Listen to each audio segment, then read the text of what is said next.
kembali lagi di channel ini. Dan untuk minggu ini aku punya 2 berita. Ayo kita langsung masuk ke beritanya. Let's go! Pemilik perusahaan Tesla, SpaceX, The Boring Company, dan juga Neuralink, Elon Musk yang juga menempati posisi orang terkaya di dunia saat ini, dikabarkan telah membeli Twitter. Dan gak main-main, Elon membeli perusahaan media sosial itu seharga 44 miliar US dollar atau sekitar 635 triliun rupiah. Sepertinya Elon Musk menunjukkan kesungguhannya saat menanyakan harga Twitter di tahun 2017 lalu. Sebenarnya pembelian ini belum benar-benar terjadi karena masih dalam tahap transaksi. Tapi ya, jika benar-benar lancar sampai ke proses serah terimanya, pembelian ini akan membuat Elon Musk menjadi pemilik saham terbesar di Twitter. Katanya transaksi ini disetujui dengan suara bulat oleh Dewan Direksi dan akan diselesaikan pada tahun ini setelah mendapatkan persetujuan dari pemegang saham dan regulator. Kabar ini tentu menggemparkan karena selain menjadi orang terkaya di dunia, Elon Musk sering digambarkan sebagai karakter eksentrik yang sulit ditebak. Dia juga terkenal sangat up-to-date dengan internet culture dan sering memposting meme random untuk 88 juta followersnya. Dan dia juga terkenal sebagai influencer NFT, yaitu untuk meme cryptocurrency Dogecoin atau Dogecoin, ya pokoknya itulah. Elon Musk sendiri telah secara terbuka men-sharing rencana-rencananya untuk masa depan Twitter. Dia juga seringkali meminta feedback dari pengguna Twitter melalui polling ataupun jawaban langsung melalui tweetan. Nah, ayo kita bahas satu persatu rencana-rencana itu. Elon Musk sepertinya akan membuat Twitter menjadi private company alias perusahaan swasta. Sepertinya Elon beranggapan kalau beberapa perubahan yang diinginkannya untuk Twitter hanya bisa dilaksanakan jika Twitter menjadi perusahaan swasta. Dan rencana-rencana Elon dianggap sebagai perubahan yang sangat besar untuk Twitter jika memang terlaksana. Salah satu alasan terbesar Elon Musk dalam mengakuisisi Twitter ialah untuk menjaga free speech atau kebebasan berpendapat di Twitter. Dia pernah men-tweet kalau dia bahkan berharap kalau kritikus terburuknya sekalipun bisa tetap berada di Twitter. Karena itulah arti sesungguhnya dari free speech. Elon Musk sepertinya memiliki misi untuk melonggarkan aturan suspension account, baik yang bersifat temporer atau permanen. Hal itu mengundang perdebatan di Twitter karena kata free speech dianggap terlalu abstrak definisinya, terutama di lingkup ruang internet. Banyak yang menganggap free speech yang tidak memiliki konsekuensi akan membuat banyak pengguna Twitter jadi semakin sembrono dalam ketikannya. Seperti bisa berujar kebencian terhadap salah satu ras contohnya, atau menyebarkan misinformation dan hoax dengan bebas. Sebagai respon, Elon Musk menegaskan kalau free speech yang ia maksud ialah free speech yang mengikuti hukum yang berlaku. Dan dia menganggap kalau censorship yang melewati batas bukanlah hal yang diinginkan khalayak umum. Elon pernah menggambarkan Twitter sebagai town square digital, tempat perdebatan esensial mengenai masa depan manusia dilakukan. Elon Musk juga telah memberikan hint kalau dia mempertimbangkan untuk menambahkan tombol edit di Twitter. Dia sempat membuat Twitter poll pada bulan April lalu dan dari 4.400.000 suara yang masuk, sebanyak 73,6% orang setuju kalau Twitter memerlukan tombol edit. Ada juga yang memberi pendapat tentang sistem tombol edit itu. Username RDAstronaut mensyaratkan 2 kondisi untuk perwujudan tombol edit ini, yaitu tombol ini hanya bisa diakses beberapa menit saja, sekitar 5-10 menit setelah tweetan dipost. Dan saat editan tweet dibuat, ada link yang membawamu ke tweetan original. Hal itu supaya tetap ada public record yang tersimpan, dan dengan begitu juga pengguna bisa memperbaiki kesalahan kecil, seperti typo dan tidak harus menotifikasi kembali followersnya dengan tweetan baru. Dan Elon Musk menganggap saran tersebut beralasan dan bisa diterima. Tapi nggak tahu apa benar-benar akan dibuat mengikuti saran tersebut. Dan sepertinya Twitter bertindak cepat, karena ada kabar kalau uji coba fitur tombol edit ini sedang dilaksanakan. Aku pribadi setuju dengan saran yang diberikan oleh RDAstronaut. Harus ada public record tentang tweetan originalnya, jika memang tombol edit ini benar-benar akan dibuat. Tapi ya, aku rasa kita cuma bisa menunggu hasil uji cobanya nanti. Elon juga mengutarakan keinginannya, yaitu memberikan metode pembayaran baru untuk subscribe ke Twitter Blue, yaitu melalui Dogecoin. Dogecoin sendiri juga melonjak naik hingga 20% setelah kabar transaksi Elon dan Twitter. Tapi terlepas dari passionnya terhadap Dogecoin, Elon Musk tidak membantah fakta kalau scam kripto telah merajalela di platform burung biru itu. Elon juga menunjukkan ketidaksukaannya terhadap fitur Twitter yang membuat pengguna bisa menggunakan profile picture NFT, dan beranggapan kalau Twitter harusnya menggunakan sumber daya engineeringnya untuk menyingkirkan penipu kripto yang sering menyebar bot spam di berbagai thread di Twitter. Elon menganggap bot sebagai hal yang menyebalkan dan mendeklarasikan kalau dia akan mengalahkan spam bot itu atau mati saat mencoba. Dan dia juga bertekad untuk mengotentifikasi semua pengguna Twitter untuk perang melawan botnya itu. Yang tentu bagaimana dia akan mengotentifikasi penggunanya agak ya mencurigakan ya. Entah bagaimana caranya nanti. Terakhir, Elon Musk menginginkan algoritma Twitter diubah menjadi open source, supaya meningkatkan rasa percaya pengguna terhadap perusahaan. Algoritma ini sendiri berfungsi untuk menentukan konten apa saja yang ditunjukkan kepada pengguna. Jadi dengan membuatnya open source, Elon mengizinkan pengguna untuk ikut menginspeksi algoritma Twitter. Mereka dapat membaca kode dan memberikan masukan-masukan kepada developer Twitter terkait kode tersebut. Tapi ya aku kurang tahu juga ya soal beginian. Harus yang jago coding yang bisa paham. Tapi ya, kurang lebih seperti itulah. Ya demikian rencana-rencana Elon Musk untuk Twitter yang ku ketahui.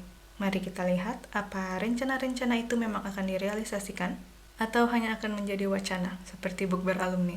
Ya tapi itu juga kalau transaksi Elon Musk dan Twitter ini benar-benar terwujud. Kalau ternyata nggak jadi beli, ya akan jadi plot twist of the year. Mnet kembali lagi untuk merampas kebahagiaan K-popper. Kali ini dengan menggelar program Hunger Games untuk para penggemar K-pop, terutama untuk yang doyan war. Ya, awalnya aku dapat berita soal Mnet ini dari Pancoa. Beberapa hari lalu, Mnet secara resmi mengumumkan program Road to Max yang membuat penggemar bertanding demi kesempatan manggung artis favoritnya di M Countdown, KCON, dan Mama Special Stage. Dan pengumuman itu langsung mendapatkan respon luar biasa dari penggemar K-pop. Tapi sepertinya bukan luar biasa yang diharapkan Mnet. Ya, awalnya penggemar K-pop mengira turnamen ini bisa diikuti oleh semua fandom, yang otomatis membuat kesempatan fandom yang lebih kecil untuk menang jadi mustahil. Karena emang gak mungkin kan grup nunggu dari agensi kecil bisa menang melawan arminya BTS atau Blink-nya Blackpink. Itu tuh ibarat kamu nyuruh Brown Bird berantem sama Kaido, yang gak mungkin menang lah. Karena itu banyak yang menganggap program Mnet ini tidak adil dan semakin memperkokoh Big Four privilege. Tapi Mnet datang untuk membantah semua tuduhan tersebut dengan merilis lebih banyak detail mengenai programnya ini. Ayo kita lihat. Dalam websitenya, Road to Max mengusung slogan Of the Fans, by the Fans, for the Fans, only Fans. Salah. Promote your artist. BTW ngelihat namanya jadi bikin war flashback dulu pas Road to Kingdom. BTW, Mnet juga punya sepatah dua patah kata untuk penggemar yang membuka website Road to Max ini. Jalanan berbunga yang dibuat oleh fans untuk artis. Kau adalah awal dari jalan tersebut. Bullshit. Artis bertalenta yang kau tahu, rookie yang baru saja debut. Rekomendasikan artis berharga yang ingin kau bagi. Dan dilengkapi dengan roadmap untuk program ini. Dimulai dari Road to M Countdown, lalu Road to KCON, dan diakhiri dengan Road to Mama. Mnet lalu melanjutkan kalimatnya. Kau bisa secara pribadi merekomendasikan, mempromosikan, dan memilih artis. Artis yang mendapatkan dukungan dan dipilih olehmu, penggemarnya, akan memiliki kesempatan untuk tampil di panggung spesial M Countdown, KCON, dan Mama. Ya soal ini banyak K-popper yang pas awal pengumumannya dulu itu ngiranya program ini untuk memilih artis yang bisa hadir di KCON dan Mamanya secara general. Tapi ternyata program ini khusus untuk special stage saja. Patut untuk diingat. Sebuah perjalanan untuk mengetahui lebih banyak artis dan musik yang bagus. Road to Max. Kesempatan spesial yang tercipta oleh promosi aktifmu. Partisipasi sekarang. Oke, sebelum kita masuk lebih dalam lagi untuk detailnya, aku mau komen dulu. Ini ya, contoh nyata bagaimana industri musik. Dan dalam kasus ini, industri K-pop memanfaatkan fandom K-pop yang memang sudah sangat terkenal, sangat fanatik dalam mendukung idolanya. Dan itu semua demi mendapatkan keuntungan. Ya ini nih sama aja kayak nyuruh penggemarnya jadi marketing team dari grup K-pop kesukaannya. Dengan biaya waktu dan tenaga, mengorbankan psikis dan fisik dan tanpa dibayar sepeser pun. Padahal harusnya kegiatan promosi itu adalah pekerjaan agensinya sendiri. Aku pribadi sebagai pengamat K-pop, self-proclaim, tidak suka dengan gerak-gerik Mnet ini. Amit-amit dah kalau sampai jadi tren di industri K-pop. Jangan sampai nanti tuh segalanya dikit-dikit voting, streaming, dikit-dikit nonton iklan buat dapat diamonds, jelly atau semacamnya. Penggemar K-popnya udah kayak bukan manusia kok kayak gitu. Tapi cuma sapi perah untuk cuan-cuan dan sekali lagi cuan. Tapi di sisi lain, aku paham kalau program ini bisa sangat menguntungkan grup-grup kecil yang memang belum terlalu dikenal publik, baik domestik maupun internasional. Rasanya kayak acara survival produce gitu. Walau toksik banget, baik untuk kontestan maupun penggemarnya, kita tetap tidak bisa membantah fakta kalau acara survival ini membantu banyak trainee untuk mendapat kesempatan terekspos ke publik, dan otomatis membantu mereka membangun fanbase bahkan sebelum resmi debut. Ya, aku rasa selalu ada pro dan kontra terhadap segala sesuatu. Nah, kemudian jika kita melihat About Road to Max yang diberikan Mnet, bisa dilihat jalur program yang dimulai dari rekomendasi artis hingga berakhir di stage Mama. Mnet juga memberikan detail untuk kriteria kandidat untuk direkomendasikan dan dinominasikan. Untuk kriteria rekomendasi, dikhususkan untuk semua artis rookie, veteran, solo, atau grup, tidak terikat genre, dengan 0 pengalaman memenangkan tempat pertama di M Countdown, dan juga artis yang telah merilis album debut, baik single maupun full album. Lalu untuk kriteria nominasinya sendiri, menjelaskan kalau artis akan dinominasikan per generasi, di antara artis-artis yang direkomendasikan dalam periode waktu yang ditentukan. Dan meski artisnya telah direkomendasikan, mereka bisa saja tidak masuk nominasi karena hal pribadi atau alasan lainnya. Dan entah kenapa Mnet mengetik kalimat ini 2 kali, bertanda apakah ini? Mnet kemudian memaparkan tata cara untuk rekomendasi dalam program ini, mulai dari Road to M Countdown, Road to KCON, hingga Road to Mama. Dan khusus Road to Mama ini, Mnet menekankan kalau artis yang menang di Road to Mama tetap memiliki kemungkinan tidak tampil jika tidak memenuhi kriteria tambahan yang belum diumumkan. Aku mencium bau-bau sabotase. Selain itu ada juga guide untuk promosi yang panjang banget dan gak bakalan ku baca. Kau bisa mempause video jika kau ingin membacanya. Kemudian di tab status board, diperlihatkan winning status untuk Road to M Countdown, KCON, dan Mama. Dan sepertinya akan ada 4 pemenang jika melihat dari jumlah yang ada di status board ini. Tapi cuma asumsiku sih, bisa saja salah. Kemudian jika kamu mengklik tab First Gen Candidates Recommendation, kamu akan dibawa ke form Google Dokumen untuk merekomendasikan artismu. Periode rekomendasi ini akan berlangsung dari tanggal 26 April 2022 hingga 10 Mei 2022.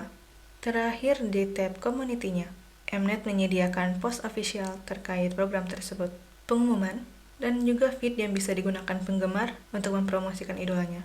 Dalam postingan terkait rekrutmennya, sudah bisa dilihat banyak komentar dari penggemar yang merekomendasikan artis favoritnya.